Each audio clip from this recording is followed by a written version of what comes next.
టాలీవుడ్ లో re release trend కొనసాగుతోంది. Star హీరోల సినిమాలతో పాటు చిన్న చిన్న హీరోల సినిమాలు ఈ మధ్య కాలంలో back to back re release అవుతున్నాయి. ఇటీవలే విడుదలైన మురారి, ఇంద్ర, గబ్బర్ సింగ్ సినిమాలు వసూళ్ల విషయంలో సరికొత్త రికార్డులను సృష్టించిన నేపథ్యంలో మరిన్ని సినిమాలు రీ రిలీజ్ అవ్వబోతున్నాయి. ఇన్ని రోజుల తెలుగు సినిమాలు రీ రిలీజ్ అవుతూనే వచ్చాయి.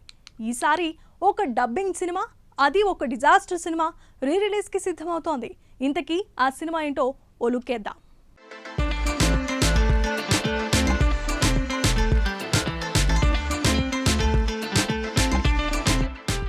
గత కొంతకాలంగా రీ రిలీజ్ ట్రెండ్ లో కనిపిస్తున్న ఆసక్తికరమైన అంశం, ఒకప్పుడు నెగిటివ్ టాక్ తెచ్చుకున్న మూవీలు ఇప్పుడు భారీ వసూలు రాబట్టడం ఆరెంజ్ కలెక్షన్లు ప్రొడ్యూసర్ నాగబాబును నిరాశపరిచాయి. ఈ మూవీని అప్పుడే చూసి ఉంటే నాకు నష్టాలు తప్పేవి కదా అని ఓపెన్ గా నాగబాబు అనేశారు. ప్రజెంట్ సిద్ధార్థ్ ఓయ్ రీ రిలీజ్ చేస్తే థియేటర్లు ఊగిపోయాయి.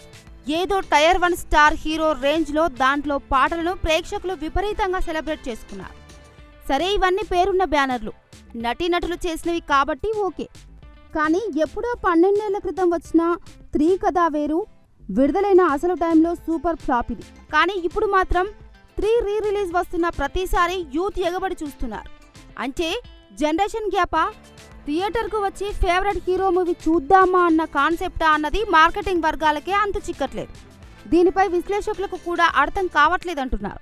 మొత్తానికి ఫ్లాప్ అయిన మూవీలకు కలెక్షన్లు వస్తుంటే కొన్నవాళ్లు హ్యాపీగా ఉన్నారు.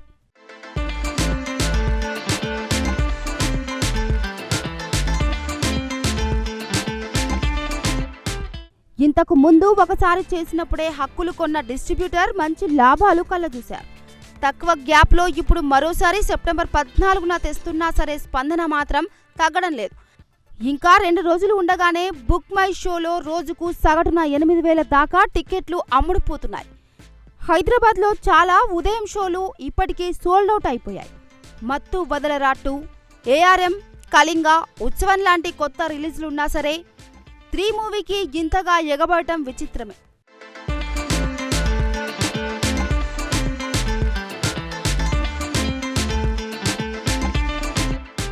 ధనుష్, శృతి హాసన్ జంటగా నటించిన 3కి ఐశ్వర్య రజనీకాంత్ దర్శకత్వం వహించింది.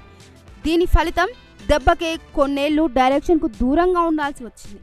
వైదిస్ కోలవెరి పాటను వాడుకోవడం వల్ల అప్పట్లో ఆ మాత్రం హైప్ వచ్చింది. కానీ ఆ టైంలో సినిమా చూసిన ఆడియన్స్ నీరసంతో బయటికి వచ్చారు. ఇప్పుడు దానికి రివర్స్లో స్పెషల్ షోలు చూసేందుకు ఎగబడటం విచిత్రం. ఇప్పటి యూత్కి ఇందులో కంటెంట్ బాగా కనెక్ట్ అవుతుందని వసూళ్లు స్పష్టం చేస్తున్నాయి. అనిరుద్ రవిచందర్ కెరీర్ తొలినాళ్లలో కంపోజ్ చేసిన ఆల్బమ్గా సంగీతం విషయంలో ప్రశంసలు దక్కించుకుంది.